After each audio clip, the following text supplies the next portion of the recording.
па, мили мои, ние повторно и денеска ќе си ставиме акцент на другарството и на сите нешта кои гарантираат едно квалитетно другарство, искрено, без никакви математики, бидејќи во пријателството и во другарството не смее да има математика.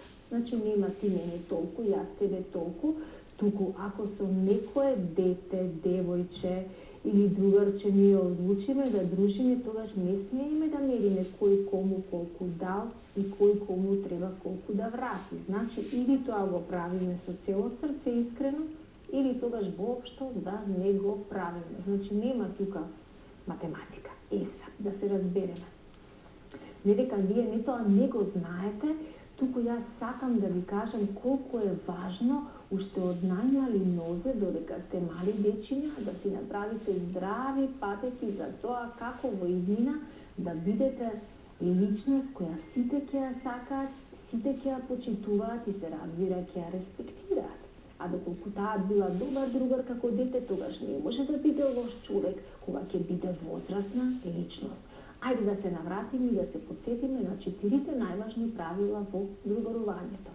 Значи, првото правило е дека оној кој што има еден најдобар другар, не значи дека освен тој другар не смее да има и други другари и пријатели. Значи, тие не го врзале и подпишале нивното другарство со ексклузивен договор, дека ти мене ме поседуваш, јас тебе те поседувам и сега ти не смееш да склопуваш нови пријателства и нови другарства.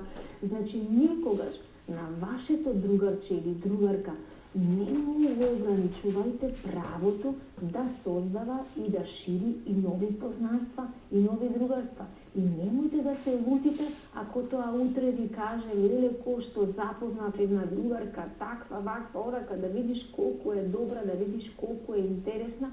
Вие немојте одма да мислите дека тоа вас ќе ве заборави или дека тоа готово ќе престане да се дружи со вас. Напротив, радувајте се и покажете добра волја дека и вие сакате да се спријателите со неговото ново другарче. Второ правило во другарувањето. Значи, ако вие сте се зближиле многу со некое другарче, тоа не значи дека треба целото слободно време да го користи само со вас или вие целото ваше слободно време само со него. Па секој има право на слободно време, а и секој сака понекогаш да биде сам или понекогаш слободното време да си го помине со семејството, со роднините, на спортување или било каде, или не мора ако вашето другарче се запише на одбојка и вие по секоја цена да бидете таму на одбојка затоа што сте најдобри другари. Може би секој нема афинитети кон еден спорт, ако едниот некогаш сака да оди на спорт, некогаш другиот ќе сака да оди на компјутери или некој јазик да учи или слично. Никогаш не мешајте баби и жаби. Другарувањето нека биде другарување, но сите ваши желби, амбиции, таленти, немојте да ги идентификувате со вашето другарче, бидејќи секој две другарчиња немаат исти таленти, никогаш едно е наклонето за едно, а друг за друго. Понатаму, третото многу важно правило е она да не заборавите дека секој од нас има право на лош ден. Ден кога нешто не ни е по кеф, ден кога не ни се комуницира, ден кога може би вашето другарче ќе биде недостапно, па вие не треба веднаш да му се налутите зошто не ви одговорило, зошто не ви се јавило, зошто не ве побарало и така натаму. Значи, сватете дека како и вие што имате лоши денови, без врска, некогаш расположение, така како што велат старите, денеска сум како болен без болест. Не знам што ми е, ама не ми се контактира со никого. И баш не сакам да се слушам и да се гледам со никого, бидејќи сакам денешниот ден да си го поминам ете така, да дознам што ми се случува. И немојте да се лутите поради тоа на вашето другарче. И четвртата работа на тоа дека кога доаѓаат оние денови или кога доаѓаат некои други работи за кои не мора вашето другарче да ви каже ама баш одма, дека има право секој некогаш да биде сам. Нели?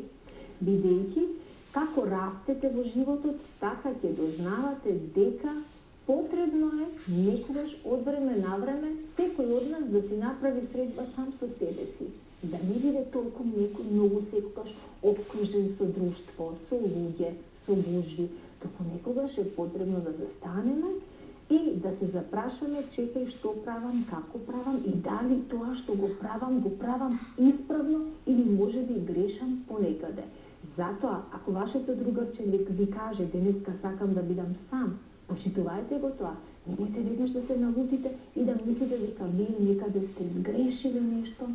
Напротив, оставете го да биде сам и да ви каже утре дали сте му недостигали и што се случило во оние сати кога тоа било само. Ако е искрено и вистинско вашето пријателство, тогаш сигурно утредента ќе има многу интересни нешта што да ви каже.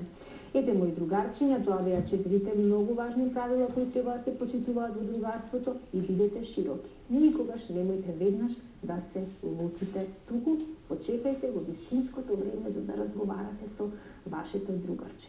Толку во првиот дел, ние си продолжуваме